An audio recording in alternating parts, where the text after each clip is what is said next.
Hi guys. So எல்லாருக்கும் வணக்கம். Welcome to what I know channel. So இந்த வீடியோவில் நம்ம இந்த டைம் அண்ட் ஒர்க்கில் எஃபிஷியன்சி மட்டும் கிவனாக கொடுத்து அந்த மாதிரி கொடுத்துருந்தாங்கன்னா எப்படி சால்வ் பண்ணலாம்னு சொல்லி பார்க்க போகிறோம்.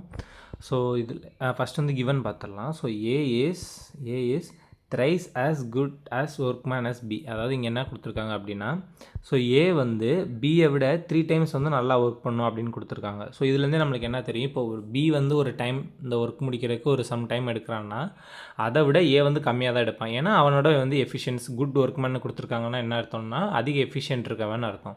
ஸோ பியை விட ஏ வந்து த்ரைஸ் எஃபிஷியன்ட்னா பி வந்து சம் டேஸ் ஏதோ ஒரு ஒர்க் முடிக்கிறான்னா ஏ வந்து அதை விட 3 டைம்ஸ் கம்மியாக தான் எடுப்பான். ஸோ அதான் வந்து அந்த எஃபிஷியன்சிக்கான மீனிங்.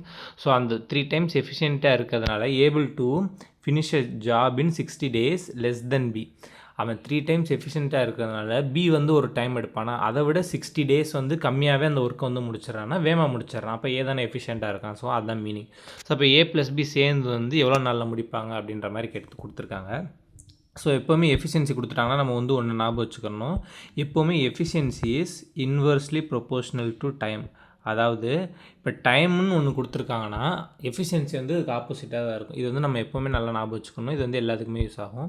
ஸோ நீங்கள் பார்த்தாலே தெரியும், இப்போ எஃபிஷியன்சி வந்து நம்மளுக்கு கொடுத்துருக்காங்க. ஏ வந்து 3, பி வந்து 1. அதாவது பி வந்து ஒரு ஒர்க்கை 1 டைம் 1 அப்படின்ற பார்ட்டில் முடிக்கிறான்னா ஏ வந்து அதோட த்ரைஸாக இருப்பான். ஸோ 3:1 வருது.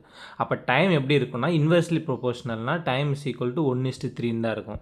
ஸோ நீங்கள் நார்மலாகவே யோசிச்சாலே லாஜிக் புரியும். ஏன்னா இப்போ பியை விட ஏ வந்து எஃபிஷியண்ட்டாக இருக்கான் அப்படின்னா பி வந்து ஒரு ஒர்க்கை ரொம்ப நாள் பண்ணுவான், அதை வந்து ஏ வந்து கம்மியாக பண்ணுவான். அப்போ டைமை பொறுத்தவரை ஏக்கு தான் கம்மியாக இருக்கும், பிக்கு தான் அதிகமாக இருக்கும். ஸோ அப்போ எஃபிஷியன்சியோட இன்வெர்ஸ் ரேஷியோ தான் வந்து டைமாக இருக்கும். ஸோ வந்து நம்ம புரிஞ்சுக்கணும். இப்போ டைமுக்கு எஃபிஷியன்சி வந்து 3:1 கண்டுபிடிச்சோம். டைம் வந்து இன்வெர்ஸ்லி ப்ரொபோஷனல் 1:3 நம்ம போட்டுட்டோம்.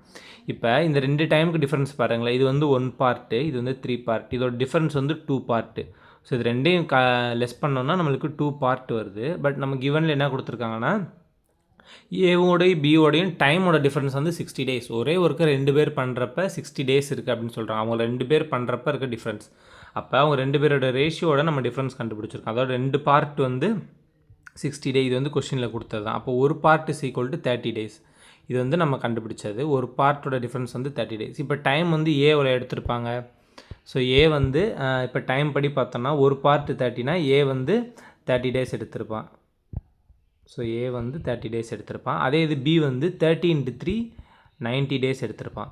ஸோ இப்போ நீங்கள் டேஸ் கண்டுபிடிச்சதுக்கப்புறம் இதை நம்ம கொஷினோட அப்ளை பண்ணி பார்த்தீங்கன்னா கரெக்டாகவே இருந்திருக்கும். பாருங்கள், A is thrice as good man as B. அப்போ பி ஒரு டைம் எடுக்கிறான்னா அதோட 3 டைம்ஸ் வந்து கம்மியாக தான் ஏ எடுப்பான். ஏன்னா அவன் தான் குட் ஒர்க் மேன். அப்போ பாருங்கள், 90 days வந்து பி எடுத்திருக்கான்னா அதோட 3 டைம்ஸ் வந்து கம்மியாக தான் எடுப்பா, 30 days. அதே மாதிரி இப்போ டைம் ரேஷியோ வந்து ஏ 1 இருந்துச்சுன்னா பி வந்து 3 டைம்ஸாக இருக்கும். இப்போ ஏ 1 30 daysனால் அதோட 3 டைம்ஸ் தான் பியாக இருக்கும், 90 இருக்கும். ஸோ டேஸ் வந்து கண்டுபிடிச்சாச்சு. ஸோ நம்ம டேஸ் கண்டுபிடிச்சோன்னா எப்பவும் போல் இதுக்கு முன்னாடி நம்ம லீவிங் ஜாயினிங் வந்து பண்ணியிருப்போம்ல, அதே மாதிரி பண்ணிடலாம். ஸோ ஏ வந்து ஒரு ஒர்க்கை 30 daysல முடிக்கிறான், பி வந்து ஒர்க்கை வந்து 90 daysல முடிக்கிறான். ஸோ எல்சிஎம் ஆஃப் 30 and 90 ரெண்டுமே ஒரே டிவிசபிளில் வரும். ஸோ 90 தான் வந்து அதோட LCM.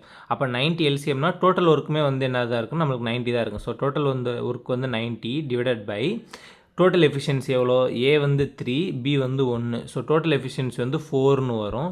So 90 divided by 4 is equal to 22.5 days. அப்போ ஏ அண்ட் பி சேர்ந்து அந்த ஒர்க்கை 22.5 days, அதாவது 22 1/2 daysல வந்து முடிப்பாங்க. ஸோ இதான் அந்த கொஷினோட ஆன்சர். வேறு ஏதாவது டவுட்ஸ் இருந்தால் கமெண்ட் செக்ஷனில் கமெண்ட் பண்ணுங்கள். தேங்க்யூ.